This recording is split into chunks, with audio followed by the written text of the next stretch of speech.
Assalamualaikum warahmatullahi wabarakatuh. Nama saya Firdausya Dua Atastama, NIM 111170113.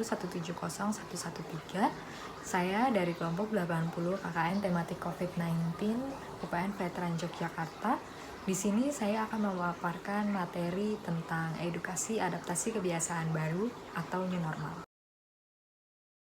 Langsung lanjut saja ke pembahasan kita, yaitu adaptasi kebiasaan baru pada pandemi COVID-19 ini. Yang pertama yaitu outline bahasan kita.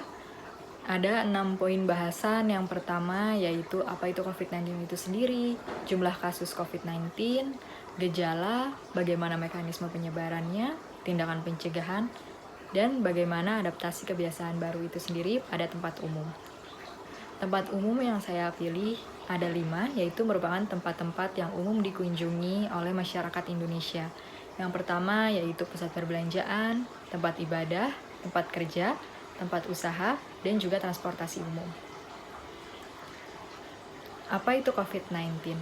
COVID-19 itu sendiri atau Coronavirus Disease 19 merupakan virus jenis baru yang belum pernah diidentifikasi sebelumnya pada manusia. Virus corona ini merupakan virus yang zoonosis atau menularkan dari hewan ke manusia dan dari manusia ke manusia lainnya melalui droplet ataupun udara atau airborne. Pada 31 Desember 2019, WHO pertama kali melaporkan kasus pneumonia yang tidak diketahui etiologinya pada kota Wuhan, Provinsi Hubei, Cina.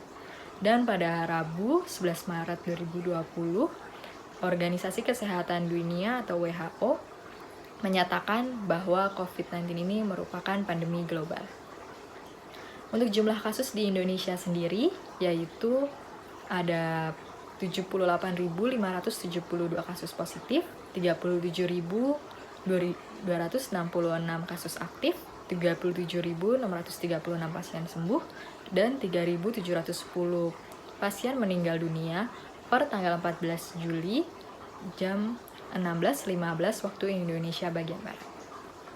Dan sedangkan untuk jumlah kasus di dunia per tanggal 14 Juli terdapat 13.200 kasus positif, diantaranya dengan hampir 5 juta kasus aktif, 7 juta pasien sembuh, dan 500 pasien meninggal dunia. Selanjutnya yaitu adalah grafik kasus di dunia. Yang pertama yaitu ada grafik jumlah kasus baru per hari di dunia, yaitu hingga mencapai 200.000 kasus baru per hari di dunia. Dan dapat kita lihat pada grafik ini juga belum memperlihatkan tanda-tanda penurunan, di mana grafik ini masih terus menaik hingga hari ini. Dan yang kedua yaitu grafik jumlah kasus meninggal dunia per hari di dunia, yang hingga mencapai 5.000 pasien meninggal dunia per hari. Sedangkan ini adalah grafik kasus untuk di Indonesia sendiri. Dan yang pertama itu grafik jumlah kasus baru per hari di Indonesia juga masih menunjukkan kenaikan dan belum ada tanda-tanda penurunan. Dan selanjutnya itu juga grafik jumlah pasien sembuh dan grafik jumlah pasien meninggal dunia per hari di Indonesia hingga hari ini tanggal 14 Juli 2020. Dan ini adalah merupakan persentase jumlah kasus pada beberapa negara di dunia dengan negara dengan kasus COVID positif terbanyak di dunia, yaitu Amerika Serikat dengan persentase 20,8% atau dengan jumlah kasus 3.400.000 kasus. Dan dari Cina sendiri atau di mana virus ini berasal itu hanya menyumbang 0,6% kasus atau dengan kasus positif sebanyak 80.000. Dan yang selanjutnya yaitu Indonesia sendiri juga menyumbang 0,6% kasus dengan 78.000 kasus positif hingga hari ini. Selanjutnya yaitu gejala COVID-19. Terdapat gejala umum yang biasanya dirasakan oleh pada penderita positif COVID, yaitu berupa demam, batuk kering, dan sulit bernafas. Sedangkan untuk gejala-gejala yang mungkin juga dapat dirasakan yaitu pneumonia atau inflamasi paru-paru, gagal ginjal, dan gangguan pencernaan seperti diare. Untuk mekanisme bagaimana penyebaran virus itu sendiri, terdapat 2 mekanisme penyebaran. Yang pertama yaitu melalui droplet. Droplet atau merupakan percikan, tetesan, cairan yang dikeluarkan oleh seseorang ketika batuk, bersin, atau berbicara, yang mana cairan tersebut dapat terkena oleh orang lain dan dapat menulari orang lain. Yang kedua yaitu airborne atau melalui udara. Mulai pada hari Kamis, 9 Juli 2020, WHO resmi mengeluarkan pernyataan mengakui bahwa adanya bukti-bukti kalau virus corona dapat ditularkan melalui udara atau airborne. Yang berarti virus corona ini dapat bertahan lama di udara pada ruangan tertutup yang dapat menyebar dan menulari orang lain. Selanjutnya, tindakan pencegahan pada adaptasi kebiasaan baru yang dapat kita lakukan. Yang pertama yaitu adalah menjaga jarak. Kita harus menjaga jarak aman sekitar 1-2 meter antara satu orang dengan orang lainnya. Dengan ini kita dapat menurunkan kemungkinan penularan melalui droplet antara satu orang ke orang lainnya. Dan juga terutama kita harus menjaga jarak dengan orang lanjut usia. Karena pada kelompok usia ini akan sangat rentan berakibat fatal jika mereka tertular oleh virus COVID. Selanjutnya itu tips perlindungan diri lainnya yaitu merupakan menjaga pembatasan sosial. Sehingga kita harus mengurangi berada di tempat-tempat ramai, membuat kerumunan, dan kita harus menahan diri untuk berada di tempat-tempat pribadi seperti di rumah. Selanjutnya itu menjaga benda-benda tetap bersih, yaitu benda-benda yang sering kita gunakan dan sering kita bawa menggunakan disinfektan. Yang ketiga yaitu rajin mencuci tangan menggunakan sabun cuci tangan atau hand sanitizer jika tidak memungkinkan. Dan selanjutnya yaitu kurangi pemegangan mata, hidung, dan mulut. Dan selanjutnya yaitu cara mencuci tangan yang baik dan benar. Pertama, gunakan sabun cuci tangan atau hand sanitizer jika tidak terdapat sabun cuci tangan. Yang kedua yaitu bersihkan bagian sela-sela jari, bersihkan bagian telapak tangan, dan bersihkan bagian kuku. Selanjutnya, kita membersihkan bagian pergelangan tangan, bagian ibu jari, yang selanjutnya juga kita bersihkan menggunakan air bersih kembali hingga bersih dari sabun, dan kita keringkan sehingga tangan kita sudah terdisinfektan. Yang selanjutnya yaitu merupakan berbagai alat pelindung diri yang dapat kita gunakan, yaitu yang pertama usahakan menggunakan pakaian tertutup sehingga dapat mengurangi kontak langsung antara satu orang dengan lainnya yang memungkinkan terjadinya penularan COVID. Yang kedua menggunakan masker, baik masker kain ataupun masker medis jika memungkinkan. Yang ketiga yaitu menggunakan pelindung mata atau goggles, atau dapat juga menggunakan pelindung muka atau face shield. Yang keempat yaitu menggunakan sarung tangan.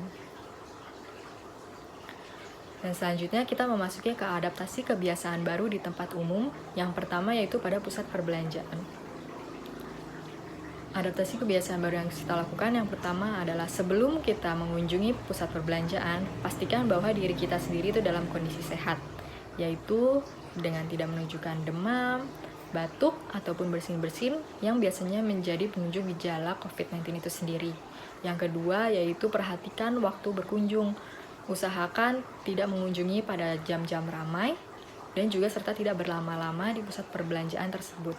Yang ketiga yaitu selalu gunakan hand sanitizer dan dibawa kemanapun, atau dapat bisa menggunakan hand sanitizer yang sudah disediakan oleh pusat perbelanjaan. Yang keempat yaitu selalu lakukan sanitasi menggunakan disinfektan pada barang-barang yang dibawa, digunakan, dan juga dibeli pada pusat perbelanjaan setelah sepulangnya. Dan selanjutnya yaitu untuk transaksi, usahakan menggunakan transaksi non-tunai. Ini dapat mengurangi penggunaan uang tunai karena uang tunai itu sendiri dapat menjadi media penularan COVID-19. Yang selanjutnya yaitu yang paling utama adalah melakukan jaga jarak antara pengunjung lain dengan pengunjung lainnya, seperti pada saat antri atau mengambil barang.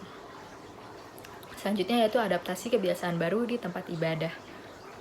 Yang pertama harus kita perhatikan yaitu adalah membawa alat ibadah sendiri-sendiri. Ini akan mengurangi penggunaan alat ibadah yang digunakan secara bersama, di mana alat ibadah yang digunakan secara bersama juga bisa menjadi media penularan COVID itu sendiri.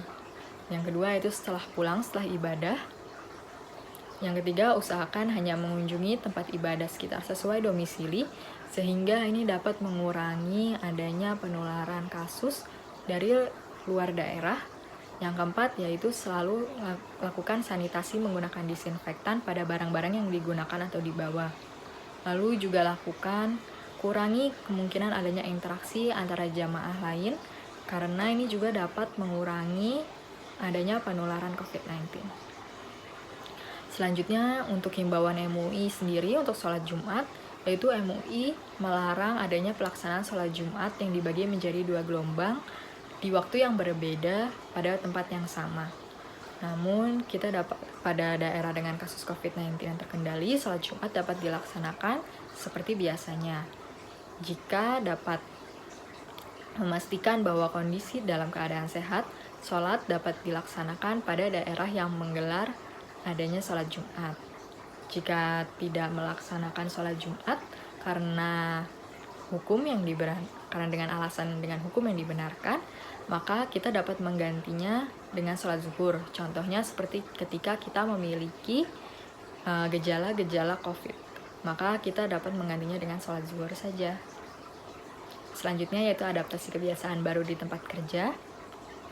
Ada 5 hal yang dapat kita lakukan. Yang pertama itu membawa bekal serta alat makan sendiri. Dengan membawa bekal dengan alat makan sendiri, kita dapat menjaga higienitas dari makanan yang kita makan, sehingga kita juga dapat mengurangi pembelian makanan di luar dan juga penggunaan alat makan yang digunakan secara bersama yang kita tidak ketahui bagaimana higienitasnya dan dapat menjadi media penularan COVID. Juga kurangi penggunaan alat kantor secara bergantian, lakukan disinfeksi pada alat-alat ataupun benda-benda yang kita gunakan secara berkala, kurangi kontak fisik dengan rekan kerja, yaitu kita bisa dapat menggunakan dengan video teleconference atau menggunakan media elektronik lainnya sehingga kita dapat mengurangi bertemunya dengan orang banyak. Selanjutnya yaitu tidak menyentuh langsung tombol lift, gagang pintu, atau benda-benda lainnya, karena ini juga bisa dapat menjadi media penularan. Kita dapat menggantinya dengan alat yang sudah banyak diperjualbelikan untuk memencet tombol lift ataupun membuka gagang pintu. Yang selanjutnya yaitu di tempat usaha. Untuk di tempat usaha sendiri, pastikan tempat usaha ini dilakukan disinfeksi secara berkala. Selanjutnya, usahakan tempat usaha ini menyediakan fasilitas untuk melakukan transaksi non-tunai. Yang ketiga yaitu lakukan adanya batasan pengunjung pada waktu yang bersamaan. Kurangi juga penggunaan benda-benda pada secara bersamaan, contohnya seperti pada tempat usaha yang menyediakan makan, gunakan alat makan sendiri pada pengunjungnya.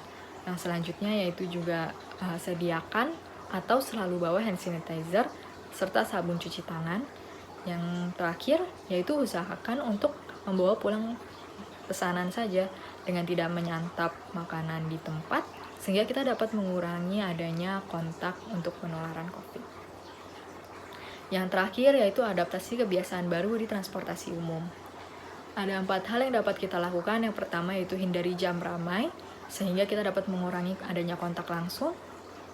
Selanjutnya yaitu gunakan hand sanitizer. Hindari menyentuh bagian kendaraan secara langsung, atau kita dapat menggunakan tisu atau sarung tangan ketika memang diharuskan untuk memegang bagian kendaraan.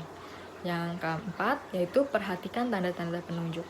Fasilitas umum di Indonesia rata-rata sudah memberikan pembatasan penggunaan fasilitas, di mana tidak semua fasilitas dapat digunakan. Contohnya seperti pada bangku-bangku di transportasi umum, tidak semua bangku dapat digunakan. Sehingga kita harus memperhatikan betul mana yang bisa digunakan, mana yang tidak, untuk mengurangi adanya kemungkinan penularan. Selanjutnya untuk transportasi umum di KRL, yang dapat kita lakukan adalah yang pertama mengurangi penggunaan gadget. Karena gadget ini sendiri dapat sebagai media penularan, maka dari itu ada baiknya kita mengurangi penggunaan gadget selama berada di KRL. Yang selanjutnya perhatikan tanda penunjuk, mana bagian yang boleh digunakan dan mana fasilitas yang tidak boleh digunakan di KRL. Selanjutnya ikuti aturan pembedaan jam kantor. Adanya pembedaan jam kantor ini juga untuk mengurangi adanya kerumunan orang di KRL. Selanjutnya yaitu siapkan tisu atau sarung tangan jika kita memang diharuskan untuk memegang bagian kendaraan. Contohnya seperti hand strap pada KRL, sehingga kita tidak perlu untuk memegang langsung. Yang terakhir yaitu hindari adanya interaksi antar penumpang, yang mana jikanya ada interaksi seperti saling berbicara, ini dapat memicu adanya droplet yang keluar antar penumpang dan dapat menulari penumpang lainnya. Dan yang terakhir untuk di ojek online yang dapat kita lakukan, yang pertama adalah jika ojek online ini berupa motor, kita dapat membawa helm sendiri. Karena helm yang disediakan oleh supir tentunya itu merupakan helm yang digunakan secara bersama dan sudah digunakan oleh orang lainnya. Dan ini juga bisa dapat menjadi media penularan. Maka dari itu, kurangi penggunaan benda-benda yang digunakan secara bersama. Dan selanjutnya, gunakan pakaian tertutup untuk mengurangi kontak langsung. Selanjutnya, untuk juga menjaga jarak antara pengemudi dan penumpang. Sediakan pembayaran non-tunai, usahakan melakukan pembayaran menggunakan transaksi non-tunai. Karena seperti yang saya bilang tadi, karena uang tunai ini sendiri juga dapat sebagai media penularannya. Yang terakhir, pastikan adanya disinfeksi kendaraan secara berkala sebelum dan sesudah penumpang menggunakan kendaraan. Ini supaya jika memang penumpang tersebut membawa virus, dapat mati dan tidak menulari penumpang selanjutnya. Sekian yang dapat saya sampaikan. Terima kasih atas perhatiannya. Wassalamualaikum warahmatullahi wabarakatuh.